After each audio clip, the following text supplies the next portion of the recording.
Ya, Assalamualaikum warahmatullahi wabarakatuh. Selamat pagi semuanya. Hari ini kita bertemu lagi ya, belajar terkait dengan asesmen pelayanan reka medis, tetapi pada hari ini kita akan berfokus pada standar pada akreditasi puskesmas. Jadi kalau pada video sebelumnya itu kita belajarnya itu sesuai dengan standar akreditasi di rumah sakit dari Komisi Akreditasi Rumah Sakit. Nah, pada pertemuan hari ini kita itu hanya akan berfokus pada standar akreditasi puskesmas, di mana di dalam asesmen manajemen pelayanan reka medis ini nanti kita akan masuk pada kriteria 8.4. Nah, di dalam kriteria 8.4 itu menjelaskan terkait dengan kebutuhan data dan informasi asuhan bagi petugas kesehatan, pengelola sarana, dan pihak terkait di luar organisasi yang dapat dipenuhi melalui suatu proses yang baku. Ya, jadi di sini yang disebut dengan proses yang baku itu adalah ada suatu dokumen yang secara tertulis mengatur bagaimana proses yang ada di dalam ruang lingkup pelayanan di reka medis atau di dalam manajemen informasi reka medis ini sudah diatur oleh pimpinan rumah sakit. Nah, pada 8.4.1 itu menjelaskan terkait dengan ada pembakuan kode klasifikasi diagnosis, kode prosedur, simbol, dan istilah yang dipakai. Nah, apa sih yang dimaksud di sini yang berkaitan dengan pembakuan kode klasifikasi? Jadi, di dalam kriteria 8.4.1 itu di EP pertama dia menjelaskan terdapat standarisasi kode klasifikasi, diagnosis dan terminologi lain yang konsisten dan sistematis. Nah, yang perlu teman-teman sekalian perhatikan adalah apa dokumen yang diminta. Kemudian apakah ada proses telusur? Bu, yang disebut dokumen ini seperti apa? Ya, dokumen ini berarti nanti bentuknya misalnya seperti surat keputusan dari kepala puskesmas, misalnya di sana juga ada terkait dengan SOP ya, standar prosedur operasional, atau bentuknya nanti bisa juga terkait dengan pedoman. Jadi nanti kita akan sesuaikan dengan apa permintaan yang ada di dalam elemen penilaian tersebut. Nah, kalau di sini tadi menjelaskan terkait dengan standarisasi kode, berarti di dalam dokumen ini yang akan kita siapkan itu adalah SK tentang standarisasi kode klasifikasi. Jadi ada surat keputusan dari kepala puskesmas yang mengatur terkait dengan bagaimana proses melakukan standarisasi kode di puskesmas tersebut. Jadi kode terkait dengan diagnosis itu seperti apa ya, ini ditegakkan juga di sini di EP kedua ya. Jadi kode diagnosis seperti apa termasuk kode tindakan jika memang itu ada dan berlaku ya. Jadi bagaimana pemanfaatan ICD-10 dan bagaimana pemanfaatan ICD-9 ya untuk penegakan klasifikasi ya. Kalau di EP1 ini masih berkaitan dengan ICD-10 ya, kemudian di EP2 ini juga masih berkaitan dengan ICD-10 juga, kemudian di EP3 ini dilakukan pembakuan singkatan-singkatan. Jadi bagaimana di sini puskesmas itu mengatur terkait dengan singkatan yang boleh dan tidak boleh digunakan, baik itu yang berlaku di tingkat nasional maupun di tingkat lokal. Apa contohnya Bu berlaku di tingkat lokal? Contoh misalnya SMK ya. SMK itu mungkin kalau secara nasional itu sekolah menengah kejuruan ya, tetapi ketika kita membahas itu sebagai suatu diagnosis ya, mungkin itu dikenal sebagai sindrom mata kering atau biasa disebut dengan dry eyes ya. Ini contohnya. Jadi silahkan nanti bagi teman-teman yang memang di puskesmas ya, itu mulai untuk menginventaris terlebih dahulu, mengidentifikasi apa saja singkatan dan bagaimana proses klasifikasi terkait dengan kode diagnosis yang berlaku di puskesmas. Nah, kemudian di sini ternyata tidak hanya dokumen di puskesmas saja yang perlu kita siapkan, ada dokumen eksternal. Dokumen eksternal ini apa? Dokumen yang memang berlaku secara nasional maupun internasional. Jadi kalau kita membahas klasifikasi diagnosis, ya paling enggak nanti dari puskesmas menyiapkan ICD-10. Kemudian kalau di sini terkait dengan pembakuan singkatan yang digunakan berarti minimal ada standar pelayanan reka medis. Ada aturan yang mengatur terkait dengan bagaimana proses pengaturan klasifikasi dan singkatan yang ada di puskesmas mengacu kepada regulasi eksternal. Jadi kita melihat juga bagaimana aturannya untuk singkatan dari misalnya dari kamus kedokteran ya menggunakan misalnya contohnya Dorlan. Nah, itu kita juga adopsi. Paling enggak nanti disediakan di situ dokumennya ya. Kemudian ICD-10 nanti kita juga sediakan secara lengkap ICD-10 volume 1, 2 sampai dengan 3 ya. Karena di dalam ICD-10 volume 2 itu kan justru mengatur terkait dengan proses klasifikasinya.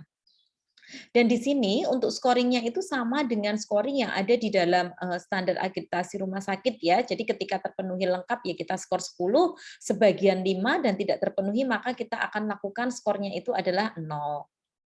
Kemudian di dalam kriteria 8.4.2 di sini terkait dengan petugas memiliki akses informasi dengan kebutuhan dan tanggung jawab pekerjaan. Jadi yang di sini adalah disampaikan bahwa di dalam maksud tujuan pada kriteria 8.4.2 ini dia menjelaskan terkait dengan bagaimana rekam medis itu sebagai sumber terkait dengan proses asuhan dan perkembangan pasien, sehingga rekam medis ini bisa digunakan sebagai alat komunikasi antara dokter dengan profesional pemberi asuhan lainnya ya. Jadi informasi yang ada di rekam medis ini nanti akan memberikan suatu pertimbangan untuk penata laksanaan pasien selanjutnya. Itu prinsipnya seperti itu. Kemudian di dalam rekam medis ini juga memuat terkait dengan informasi dokumentasi terkait dengan pemberian pelayanan yang telah diberikan kepada si pasien, dan tentunya informasi itu harus selalu diupdate ya. Jadi pencatatan terkait dengan tanggal, jam ini harusnya dilakukan secara real time sehingga kita akan menyampaikan bahwa kualitas pencatatan rekam medis ini juga cukup baik ya, atau memang baik dengan catatan bahwa memang informasi mengenai diagnosis, asuhan, kemudian bagaimana rencana penata laksanaan itu sudah dituangkan di sini di dalam rekam medis itu dan tergambar di dalam rekam medis tersebut. Termasuk di dalamnya juga bagaimana catatan medis keperawatan ya, laporan operasi, inform consent jika memang pasien dilakukan tindakan medis. Nah, itu juga tergambar di dalam rekam medis pasien. Kemudian di sini memang yang diminta di dalam EP1 adalah ditetapkan kebijakan dan proses akses terhadap petugas rekam medis. Nah, kita perhatikan di sini bahwa yang diminta di sini adalah dokumennya itu adalah dokumen internal, dokumen yang ada di puskesmas. Bentuknya apa, Bu? Ada SK dan ada SOP tentang akses terhadap rekam medis. Jadi, di sini nanti teman-teman akan mengusulkan suatu surat keputusan pimpinan atau kepala puskesmas yang berkaitan dengan bagaimana pembatasan akses rekam medis ya, siapa yang boleh mengakses rekam medis baik itu melalui suatu prosedur pelepasan informasi atau misalnya melalui elektronik ya, digital nanti seperti apa, kemudian bagaimana juga prosedurnya, jadi langkah-langkahnya itu seperti apa, itu nanti akan dituangkan di dalam standar prosedur operasional. Kemudian di dalam EP yang kedua ini terkait dengan akses petugas terhadap informasi yang dibutuhkan dilaksanakan sesuai dengan tugas dan tanggung jawab ya. Jadi sasaran telusurnya itu artinya adalah orang yang akan diklarifikasi ya pada saat nanti dilakukan survei akreditasi. Jadi yang akan ditelusur di sini adalah petugas rekam medis dan pelaksanaan akses terhadap rekam medis. Jadi nanti akan dilakukan observasi bagaimana ketika dilakukan pelaksanaan terkait dengan akses rekam medis. Kemudian yang ketiga adalah akses terhadap petugas terhadap informasi dilaksanakan sesuai dengan kebijakan dan prosedur. Ini masih sama, sasaran telusurnya adalah petugas rekam medis.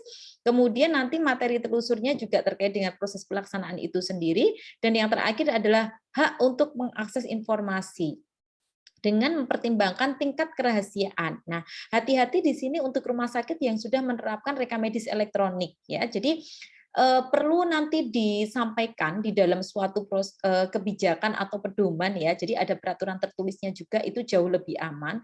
Bagaimana seorang administrator IT itu membatasi hak akses seorang petugas ya. Jadi pengklasifikasiannya itu seperti apa? Nanti pada waktu telusur kita tinggal menyampaikan saja, oh ketika dia seorang petugas rekam medis level staff dengan level koordinator dan dengan level kepala instalasi itu nanti akan berbeda ya. Sama-sama dia ada di pendaftaran, tetapi mungkin hak aksesnya berbeda. Ada petugas pendaftaran yang memang dia staf murni itu hanya bisa melakukan input data atau edit data tanpa melakukan penghapusan data, tetapi untuk level pimpinan mungkin dia diperbolehkan untuk melakukan perubahan maupun penghapusan data. Nah, nanti juga bisa kita telusur juga di luar aturan terkait akses itu, bagaimana nanti rekam medis itu mampu menunjukkan proses dokumentasi perubahan tersebut. Siapa yang merubah ya, menggunakan username password-nya mana ya, IP address-nya dari mana, sehingga bisa kita telusur. Waktunya kapan itu bisa kita telusur ya. Jadi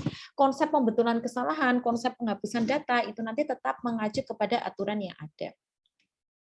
Baik, yang ketiga terkait dengan kriteria 8.4.3, ini adanya sistem yang memandu penyimpanan dan pemrosesan rekam medis. Jadi di sini kita akan membahas terkait dengan retensi rekam medis. Apa itu retensi? Lama simpan ya. Lama simpan rekam medis itu seperti apa? Kemudian bagaimana rekam medis itu nanti ketika sudah melewati batas waktu lama menyimpan itu dia akan dimusnahkan. Apakah semuanya langsung dimusnahkan atau melalui proses pertelian rekam medis? Nah, di sini mungkin teman-teman juga bisa nanti menyimak video Bu Kori ya terkait dengan retensi dan pemusnahan. Itu nanti bisa melengkapi terkait dengan teori-teori terkait dengan retensi dan pemusnahan rekam medis.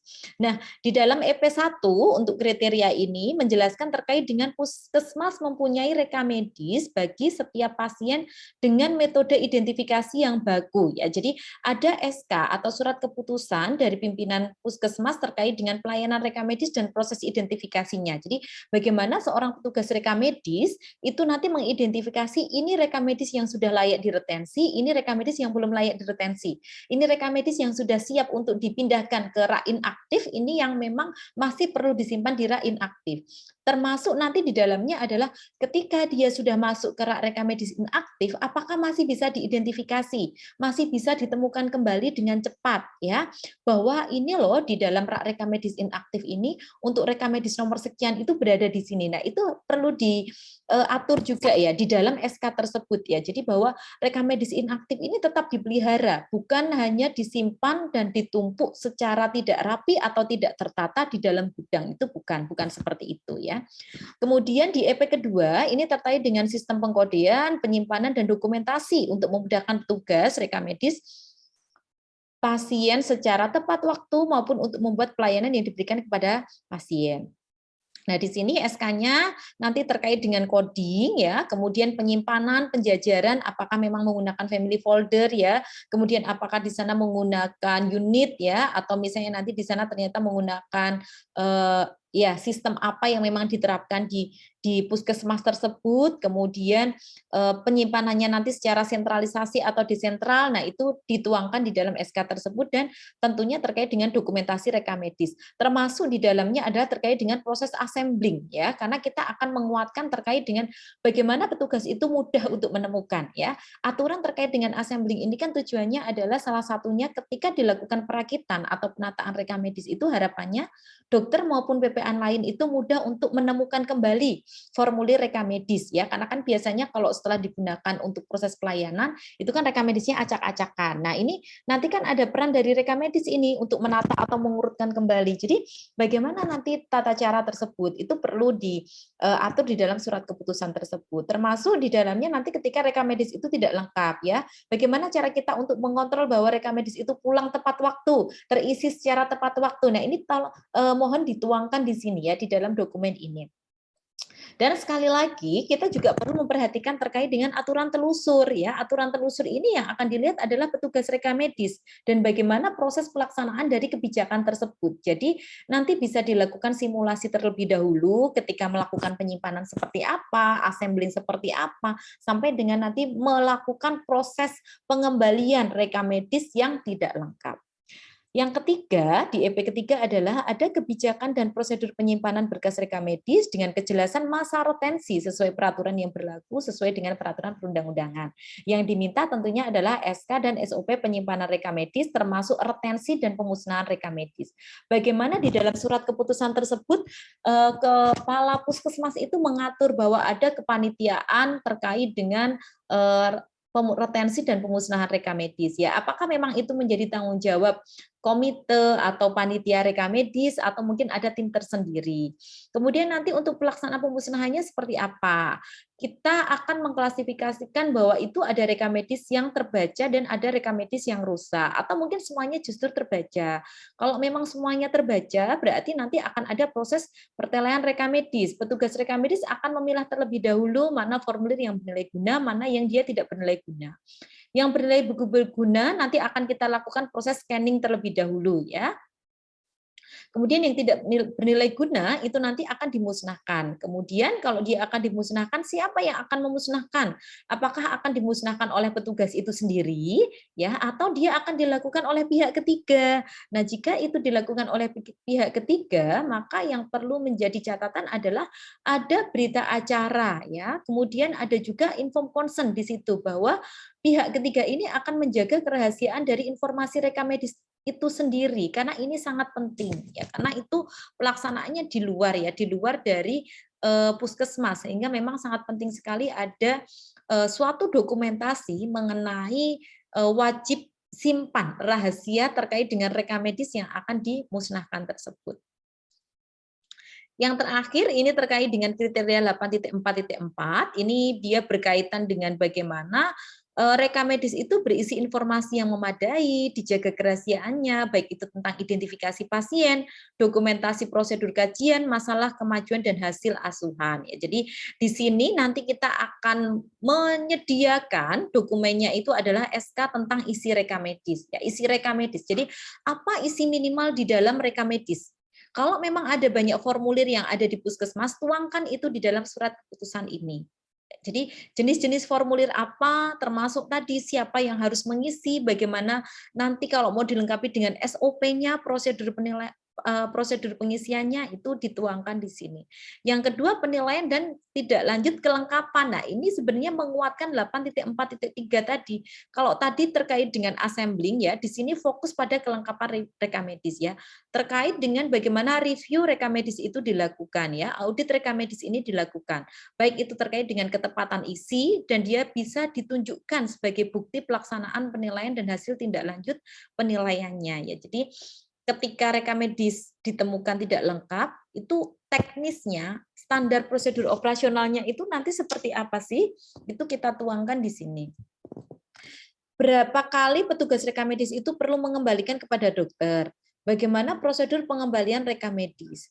Kemudian kalau sudah dilakukan proses pengembalian dan ternyata masih ditemukan rekam medis yang bandel, ya, itu kan nanti tetap dituangkan di dalam suatu laporan. Bagaimana nanti proses pelaporan kepada kepala puskesmas, sehingga harapannya nanti di dalam konsep prosedur penilaian kelengkapan rekam medis ini tidak hanya sekedar sebuah pelaporan saja, ya, tetapi ada upaya peningkatan mutu, ya, ada upaya tindak lanjut yang akan dilakukan oleh pimpinan puskesmas untuk meningkatkan kelengkapan rekam medis itu sendiri. Kemudian yang di dalam EP ketiga ini terkait dengan tersedia prosedur untuk menjaga kerahasiaan rekam medis. Jadi kita akan membahas terkait dengan SOP kerahasiaan rekam medis, ya. Jadi ini menguatkan terkait dengan tadi hak akses, ya. Jadi siapa yang boleh membaca, kemudian bagaimana upaya menjaga kerahasiaan rekam medis itu dari aspek fisik dan aspek isi. Kalau tadi terkait dengan pelepasan itu kita fokus pada pelepasan isi, ya, kerahasiaan isi rekam medis, tetapi di sini juga di dalam kriteria 8.4 itu kita juga menunjukkan bagaimana SOP-nya untuk menjaga kerahasiaan rekam medis dari aspek fisik. Aspek fisik itu seperti apa, Bu? Aspek fisik itu ya nanti dari ruang rekam medis itu sendiri. Siapa yang boleh masuk ke sana? Apakah untuk masuk ke ruang rekam medis itu misalnya harus menggunakan finger atau misalnya ada kodenya, ya, kode untuk bisa masuk ke situ sehingga tidak sembarangan orang itu bisa masuk. Kemudian bagaimana upaya menjaga rekam medis ini, ya, dari kerahasiaan, ya, misalnya dengan menerapkan konsep terminal digit filing system. Nah, itu kan sebenarnya salah satu upaya untuk menjaga kerahasiaan karena tidak semua orang itu memahami konsep TDF, hanya dia yang pernah mendapatkan pelatihan atau dia yang memang berlatar dari D3 rekam medis saja, ya, atau D4, ya, D4 MIK itu yang memahami terkait dengan konsep dari kerahasiaan rekam medis dengan terminal digit filing system ini. Kalau misalnya dia yang berpendidikan secara umum, mereka akan memahami konsep dari strike, ya, penomoran langsung karena nomornya urut. Tetapi ketika kita sudah menggunakan konsep middle digit filing atau terminal digit filing, itu sudah mendukung atau menguatkan terkait dengan upaya puskesmas untuk menjaga kerahasiaan. Nah, baik, di dalam kegiatan prakteknya, apa nanti yang akan mahasiswa lakukan ya? Jadi, seperti dengan pertemuan sebelumnya, kita akan membuat suatu kelompok ya, bisa menggunakan kelompok yang sebelumnya, kemudian nanti mendiskusikan kasus yang sudah Bu Kori sediakan, dan hasilnya nanti disajikan dalam bentuk video presentasi. Jadi, nanti teman-teman akan menyampaikan dalam bentuk PPT, kemudian mempresentasikan, diharapkan nanti semua anggota tim itu aktif untuk menyampaikan, kemudian nanti link videonya cukup disampaikan melalui e-learning saja, silakan nanti disampaikan sesuai dengan kelas masing-masing, dan kelompok lain memberikan masukan atau tanggapan dari video tersebut. Nah, untuk penilaiannya kita menggunakan rubrik skala persepsi ya, jadi nanti yang akan dinilai adalah kemampuan presentasi, penguasaan materi presentasi, media yang digunakan, dan bagaimana keaktifan mahasiswa di dalam forum diskusi tersebut. Nah, ini kasusnya. Jadi, di sini dibagi menjadi beberapa kelompok ya, dibagi menjadi kelompok 1, 5, dan 9 ini misalnya terkait dengan standarisasi kode, kelompok 2, 6, 10 terkait dengan kebijakan dan prosedur akses petugas terhadap informasi medis, kelompok 3, 7, dan 11 ini terkait dengan metode identifikasi yang baku, dan kelompok 4, 8, 12 ini terkait dengan isi rekam medis yang mencakup diagnosis pengobatan, hasil pengobatan, kontinuitas asuhan yang diberikan. Nah, apa tugasnya nanti setelah pembagian pokok-pokoknya ini ya, pokok bahasan atau pokok kriterianya? Tugasnya adalah dari kasus ini nanti setiap kelompok mengidentifikasi dia masuk di dalam kriteria apa. Misalnya, oh standarisasi kode klasifikasi. Tadi Bu Kori menjelaskan di mana ya standarisasi kode klasifikasi. Nah, ini ada di kriteria 8.4.1. Jadi, nanti kelompok 1, kelompok 5, 9 akan menyampaikan bahwa standarisasi kode itu ada di dalam kriteria 8.4.1. Kemudian dokumen apa yang dibutuhkan? Nah, tinggal mereview lagi tadi materi yang sudah Bu Kori sampaikan ya. Jadi, apa dokumen yang dibutuhkan? Apakah dokumennya itu dalam bentuk surat keputusan dari kepala puskesmas, atau dia bentuknya SOP, atau bentuknya memang dokumen ICD ya, berkas rekam medis. Nah, itu nanti silahkan dituangkan di dalam hasil diskusi teman-teman mahasiswa. Ya, demikian untuk kegiatan praktek hari ini. Semoga bermanfaat. Bu Kori cukupkan. Terima kasih banyak. Wassalamualaikum warahmatullahi wabarakatuh.